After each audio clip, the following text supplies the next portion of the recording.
Olá, bom dia! O Agroband está entrando no ar para todo o Brasil através da TV Bandeirantes e do canal Terra Viva. Nospecan. Rio Grande do Sul se prepara para o início da colheita da fruta seca que está caindo no gosto de consumidores no Brasil e no exterior. Autocontrole. Conheça as novas regras de inspeção de produtos de origem animal. E ainda, alimento para as abelhas. Veja um projeto que está estudando possibilidade de garantir a nutrição destes insetos durante o ano todo. Não saia daí que o Agroband está entrando no ar.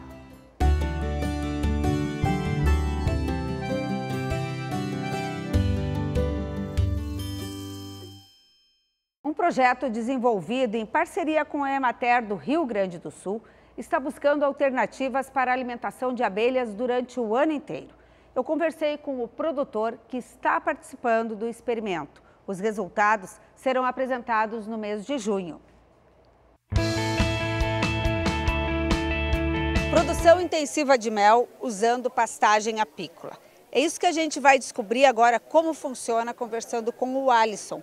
Ele é um produtor de Colorado, um município que fica a 300 quilômetros de Porto Alegre. Como é que funciona? Qual é a proposta? A polinização das abelhas feita basicamente em flores, é isso? Isso. A gente vinha observando no campo, aqui na minha região, o pessoal planta pastagem para alimentar o gado, as vacas de leite. E eu sempre tive um sonho de fazer um projeto assim voltado para a apicultura, para as abelhas. Então a gente procurou a Emater, que foi nossa primeira parceira, e estabeleceu esse projeto aqui na nossa região. Cultivo intensivo de pastagem apícola para a produção de mel. O que é isso? Manter uma área de 1 hectare com várias floradas durante o ano, para que a abelha não tenha intervalo sem flor, não perca tempo e que produza bastante mel. Todo ano vai ter comida para a abelha, então é a alimentação das abelhas, isso que vocês estão fazendo nesse projeto? Isso, a gente procurou um calendário de flores que atendesse a nossa demanda para o ano todo e vem plantando escalonado a cada 20, 30 dias uma parcela para que tenhamos sempre 2 a 3 tipos de flores no mesmo momento nos 365 dias do ano. E isso tudo numa área de 1 hectare? Numa área de 1 hectare. A gente é um projeto piloto que a gente pretende expandir. A gente começou com a primeira flor no dia 14 de junho do ano passado, então a primeira etapa do projeto se encerra agora no dia 14 de junho deste ano, o qual nós vamos fazer as avaliações, ver o que a gente errou, algumas mudanças que a gente tem que fazer para que comece novamente para o próximo ano. Então a gente tem uma expectativa que seja um projeto que seja muito duradouro, né? Que tipo de flores entram nesse rodízio aí de vocês? A gente fez um estudo para as flores que a gente pode cultivar aqui na região, então a gente conseguiu fazer o cultivo de trevo, girassol, canola, nabo, ervilhaca, cotalária. Então a gente veio buscando essas que são de fácil cultivo, de fácil manejo e que respondem também, atendem aos anseios da abelha, que é mel e pólen. E a produtividade, quanto que dá de produção em cada área com esse tipo de alimentação? A finalidade do projeto, o nosso primeiro objetivo, a gente está com 20 colmeias de abelhas populosas no projeto. O nosso primeiro alvo, o nosso primeiro objetivo são 50 quilos por colmeia ano, o que não é nenhum exagero, a gente sabe que tem até números que excedem aqui no Rio Grande do Sul mesmo, mas é um alvo que se eu conseguir neste primeiro ano, em valores de mel, equivale a um plantio de soja de 300 sacas de colheita por hectare. Quem sabe possa surgir aí uma bela alternativa para expandir pelo Rio Grande do Sul por outros estados e até, quem sabe, fora do Brasil.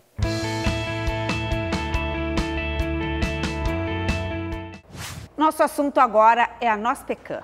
O Rio Grande do Sul é o maior produtor da fruta seca no Brasil e na semana que vem especialistas de 5 países vão se reunir aqui no estado para o 2º simpósio sul-americano de Nospecan. E é sobre isso que eu vou conversar agora com o coordenador da comissão organizadora do simpósio, Jaceguai Barros. Bom dia. Bom dia, Lisemara. Vamos começar traçando a radiografia da produção da Nospecan. Onde se produz no Brasil? É só aqui no Sul? Não, Lisemara, hoje nós temos a produção principal do nosso pequeno Rio Grande do Sul Entretanto, o cultivo da nossa pecan, ele se estende na região sul até o sul do estado de São Paulo. Aliás, foi em São Paulo que começou a produção aqui no Brasil. Exatamente. A partir de imigrantes norte-americanos na Guerra da Sucessão, né, que fundaram a cidade americana, trouxeram, né, na sua cultura, né, a apreciação pela torta da pecan. E com isso trouxeram, né, as sementes e cultivaram, né, as primeiras árvores da nossa pecan no Brasil para manter a sua tradição, mesmo não sendo um local tão adequado. A nossa pecan se adapta melhor ao frio. Exatamente. Nós temos hoje cultivares que têm maior ou menor exigência de frio, né? Na região que nós estamos, por ter um inverno mais rigoroso, tem uma quantidade de horas de frio que se adequam mais às exigências da nogueira pecan. Entretanto, nós temos regiões frias, né, desde o sul de São Paulo, Paraná, Santa Catarina, e a cultura então se estende em toda essa região. Em quanto tempo pode ser colhida a primeira colheita, a primeira safra? Implantado um pomar de nogueira pecan, evidentemente que os cuidados vão, né, ter uma implicação com relação a isso. Mas normalmente, a partir do 5º ano, nós vamos ter já uma produção, né, e essa produção ela vai ser crescente até ela chegar numa fase que a gente considera adulta, por volta dos 15 anos, e uma sua produção máxima. Colheita da nossa pecan. Agora na Expo Agro Afubra em Rio Pardo eu vi um globo que parece um rastilho colhendo, girando no chão e recolhendo as nozes. A colheita é manual ou ela pode ser feita também mecanizada? A cultura da nogueira pecan, ela é feita tanto em pequena escala, nas pequenas propriedades, como também em grandes pomares comerciais, hoje com extensão acima de 100 hectares. E nos pequenos é feita a colheita manual ou com esses pequenos equipamentos de colheita, né, que facilitam, né, como o globo que tu viste lá na Expo Agro Afubra. Mas pomares maiores, hoje nós já contamos com máquinas de colheita, inclusive produzidas aqui no Rio Grande do Sul, que não só derrubam a fruta, mas também recolhem a fruta para o processo seguinte, que é o processo de secagem. No simpósio vai ter uma exposição, inclusive, das máquinas, porque junto vai ter a abertura da colheita, que é na Pecanita, ali em Cachoeira do Sul, onde tem os dois sistemas, a colheita manual e mecanizada. Exatamente. Durante o simpósio, no primeiro dia, então, serão aquelas palestras técnicas que vão esclarecer os produtores, levar, né, tecnologia e conhecimento sobre produtores. Vamos discutir também questões de mercado, né, tanto nacional, do Mercosul e mundial, né? E no segundo dia, nós temos uma exposição de máquinas e equipamentos, de insumos voltados especificamente para a cultura da pecan, para que interessados e produtores possam conhecer fornecedores, né, e se adequarem ao seu processo de produção, né, com o que hoje já está disponível no mercado. Quantos pecanicultores, assim são chamados aqueles que cultivam a nossa pecan, tem hoje aqui no Rio Grande do Sul? Qual é a nossa área? Num levantamento que a Emater realizou em 2016, nós tínhamos já 5 mil, um pouco mais de 5 mil hectares plantados e também algo em torno de 1.000 produtores. De lá para cá, nós estimamos uma ampliação em torno de 600 a 800 hectares por ano, com novos investimentos e também com ampliações de pomares já existentes, né? Isso com base no que é produzido e comercializado pelos vieiristas de mudas de nossa pecan aqui do estado. E a colheita agora gera muito emprego para os safristas, que vêm de outras regiões, inclusive, para trabalhar nessa colheita da nossa pecan? Exatamente. Nós temos, entre, né, outros benefícios para a economia do estado e das regiões produtoras, essa questão de ser também uma oportunidade de emprego agora no período de abril e maio, e se estendendo às vezes até junho, com relação à colheita manual. Mesmo onde tem colheita mecanizada, né, as máquinas elas recolhem, digamos assim, 90% a 95% dos frutos, mas ainda ficam frutos que se utiliza a colheita manual para serem recolhidos. E isso gera uma oportunidade de emprego, Lizemara, para safristas. né? Hoje, só o município de Cachoeira do Sul já tem em torno de umas 500 vagas, né, todo ano para safristas na colheita da pecanha. Aqui no cenário a gente tem 2 potes com a noz inteira e a noz quebrada. Tem várias formas de apresentação. Aliás, hoje as características nutracêuticas da noz pecan transformaram ela numa queridinha para o pessoal que quer investir numa saúde, enfim. Como é que é isso? Agregação de valor, o mercado. Para quem nós vendemos a noz produzida no Rio Grande do Sul, por exemplo? As características, né, de ter, né, ômega 6, 3 e também outros elementos, né, que a gente chama de nutracêuticos, porque não só conservam, né, a saúde, como previnem alguns problemas de saúde também, né, tornaram a noz pecan né, dos ingredientes, né, recomendados pelas novas dietas e pelas melhores dietas de hoje em dia. E pela sua versatilidade como ingrediente, ela hoje tanto é comercializada na forma natural, como saborizada, né, em diferentes formas, achocolatada, salgada, né, agridoce, de outras formas, como também nós temos, né, a noz, quando quebrada, né, destinada para a indústria de alimentos, para pães, bolos, bolachas, vários outros produtos, principalmente. Confeitarias, né? E no final de tudo ainda temos o óleo de pecan, né, que é extraído e é comercializado também com excelentes qualidades nutricionais.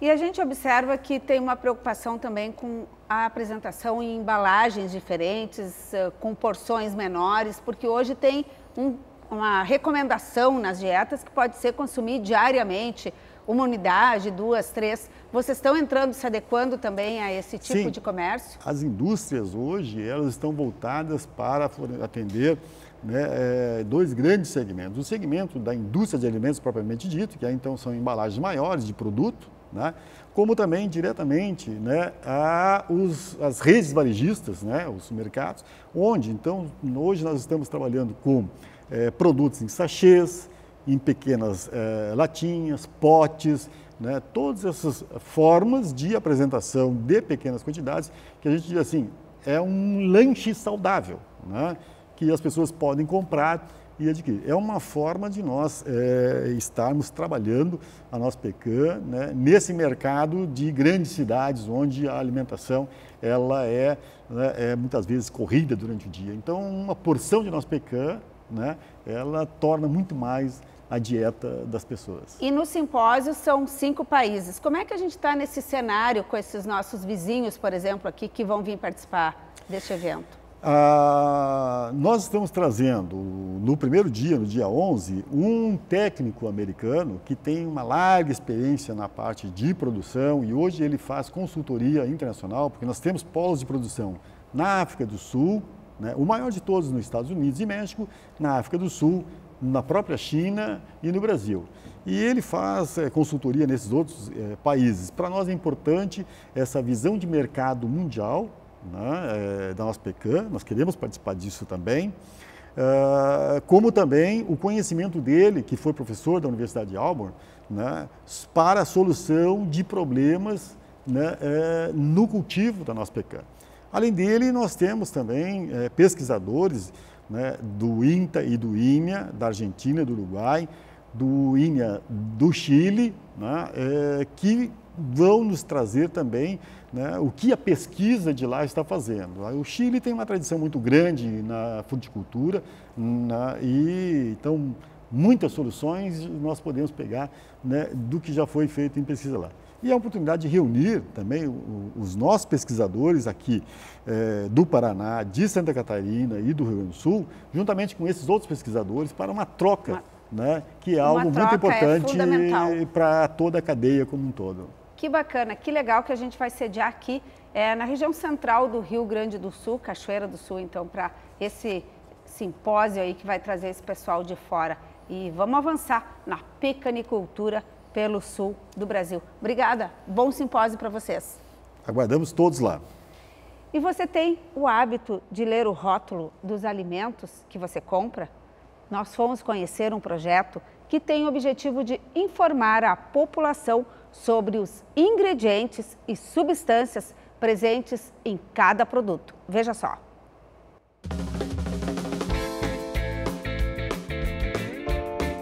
Você sabe o que está comendo? Aprenda a ler o rótulo dos alimentos. Esta é uma campanha que a Emater do Rio Grande do Sul está realizando e a gente vai te mostrar agora, então, o que é importante observar no rótulo dos produtos na hora que a gente vai às compras.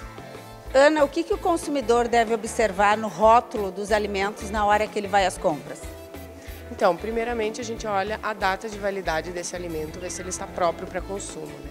Mas existem algumas outras informações contidas nesse rótulo que também são extremamente importantes, como, por exemplo, a lista de ingredientes desses alimentos, né?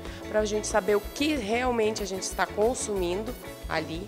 E também a tabela nutricional, que muitas vezes as pessoas nem sabem como interpretar esta tabela. Mas se a gente prestar atenção dentro dela, em alguns nutrientes em especial, como por exemplo os tipos de gorduras que esses alimentos possuem, né, os tipos de carboidratos e o sódio, isso já ajuda muito a pessoa a descobrir se aquele alimento é um alimento que vai lhe beneficiar ou não.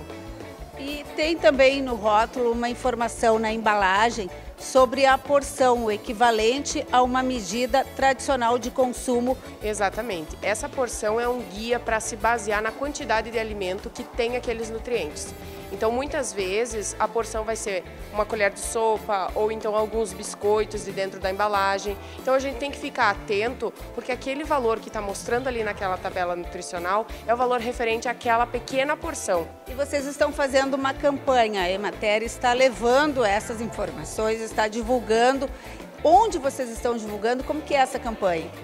Essa campanha, essa divulgação que a gente faz é dentro dos nossos escritórios, dentro das comunidades, em todo o meio rural. A gente está procurando levar essas informações ao público que realmente são informações importantes e que o público precisa saber. Então, para que a população se desperte, né, e volte o seu olhar para o rótulo, para o tipo de alimento que está consumindo e levando para dentro da sua casa. Eu aprendi muito fazendo essa reportagem, vou ficar bem atento agora para prestar atenção nessas embalagens. E foi instalado nesta semana o Comitê Permanente de Autocontrole, integrado por representantes do Ministério da Agricultura e de entidades da sociedade civil, como a Organização das Cooperativas do Brasil, da Confederação Nacional da Indústria e da Confederação da Agricultura e Pecuária do país. Em Porto Alegre, foi realizada a primeira etapa de capacitação dos fiscais estaduais agropecuários para a padronização da inspeção de produtos de origem animal. O treinamento, com módulos de bovinos, aves, suínos e produtos cárneos, vai passar por diversas etapas até abril do ano que vem. Os custos da capacitação estão a cargo do Fundo de Desenvolvimento e Defesa Sanitária Animal, o Fundesa, dentro do conceito de responsabilidade compartilhada, fazendo com que produtores e indústrias trabalhem de forma a garantir que o produto final, com inocuidade, chegue aos consumidores nacionais e internacionais. E o presidente do Fundesa, Rogério Kerber, está aqui para conversar sobre todas essas mudanças, sobre esse treinamento. Bom dia, presidente. Bom dia, Lizemara. Vamos começar definindo esse autocontrole que a gente falou aí, que mexe com toda a cadeia e que vocês estão ajudando aí a patrocinar esses treinamentos. Como vai funcionar na prática autocontrole? Bem, a questão autocontrole, isso não tem nada de grandes novidades. Evidentemente que a partir de um determinado momento, as autoridades sanitárias brasileiras passaram a olhar com mais atenção e, por uma necessidade, transferir parte das atribuições do serviço de inspeção às agroindústrias. Para que isso se efetive, é necessário o registro de todos os procedimentos ao longo da cadeia produtiva. E os autocontroles, eles vêm ganhando destaque e não é nenhuma novidade internacional. centros produtores, União Europeia e Estados Unidos, que são os centros assim mais evoluídos, já adotam esses procedimentos há bastante tempo. E evidentemente que essas normativas... E são várias novas que o Ministério da Agricultura vem editando. Eu diria que, sem dúvida nenhuma, de 2018 em diante, é o momento de maior inovação e mais edição de instruções normativas que está se conhecendo. De fato, o Brasil, a partir do momento em que teve os problemas de carne fraca, operação trapaça, foi desafiado, ou está sendo desafiado, a permanecer como um dos grandes produtores, é o segundo maior exportador de carne bovina do mundo, é o primeiro exportador, o maior exportador de carne de aves, o quarto de suínos, e isso evidentemente enseja uma atenção, um olhar mais permanente para o que o Brasil faz e como faz. Diante de todo esse cenário que ocorreu, as autoridades sanitárias brasileiras começaram e se debruçaram em cima dentro de uma nova perspectiva, de dar mais condições e de informações aos mercados. E os mercados que nós falamos é mercado interno e mercado externo, e as agroindústrias estão sendo, sem dúvida nenhuma, desafiadas a se fazerem presente, desenvolverem os autocontroles, porque esses autocontroles são a base e servirão para o processo de auditoria do Serviço Veterinário Oficial, que permanece com a condição e a prerrogativa de poder de polícia e o poder de fiscalização. Eu sempre penso e digo que a marca é o principal patrimônio. A marca fica arranhada se acontece algum problema e depois conquistar o mercado de novo.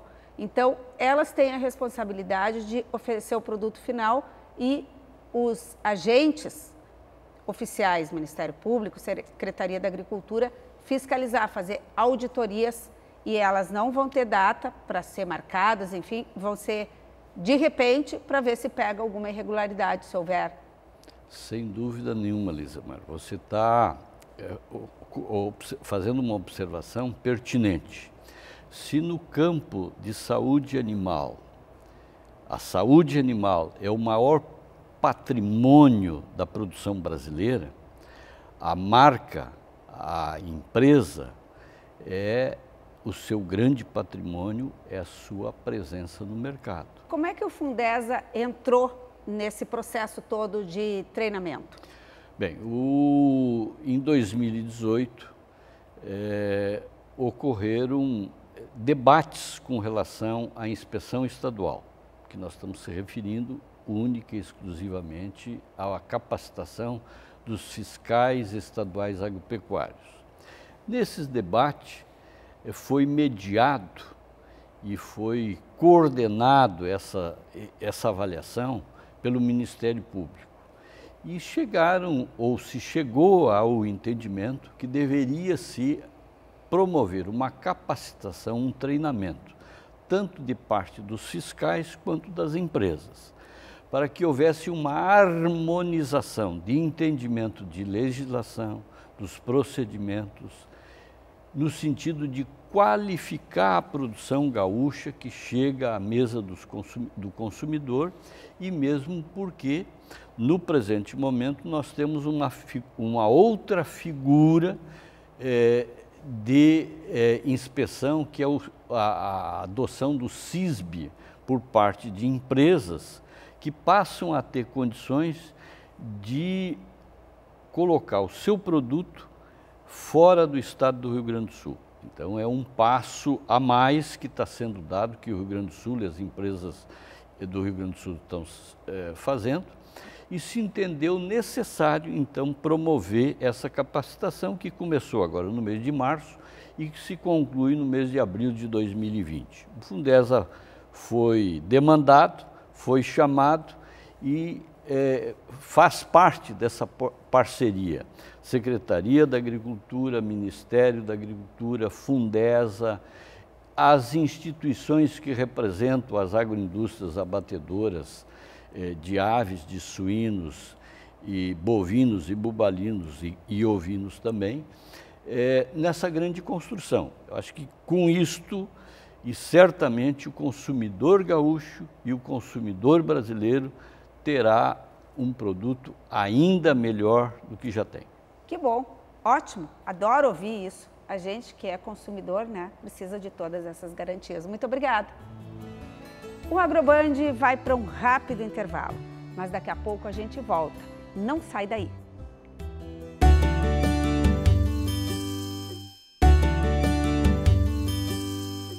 Estamos de volta com o Agroband e eu com um convite para te fazer. No dia 13 de abril, o Sindicato Rural de Guaíba, na região metropolitana de Porto Alegre, vai realizar um remate de terneiros, terneiras e vaquilhonas com o objetivo de arrecadar fundos para a revitalização da pista de remates da instituição que é tradicional. O evento acontece às 2h da tarde na sede do sindicato que fica na Avenida João Pessoa, número 979, em Guaíba. E você já curtiu a nossa página no Facebook? Além de rever o conteúdo do programa, você pode entrar em contato conosco. O Miguel, que mora na localidade de Águas Claras, pertinho de Porto Alegre, nos mandou fotos das abóboras que ele colheu na propriedade dele. E esses maracujás que você está vendo aí foram enviados pela família Gasparotto do litoral catarinense. Muito obrigada pela participação de vocês. E o programa de hoje vai ficando por aqui. Mas não esqueça que você pode rever este e outros programas na nossa página no Facebook. E na semana que vem tem mais Agroband. Até lá, tchau!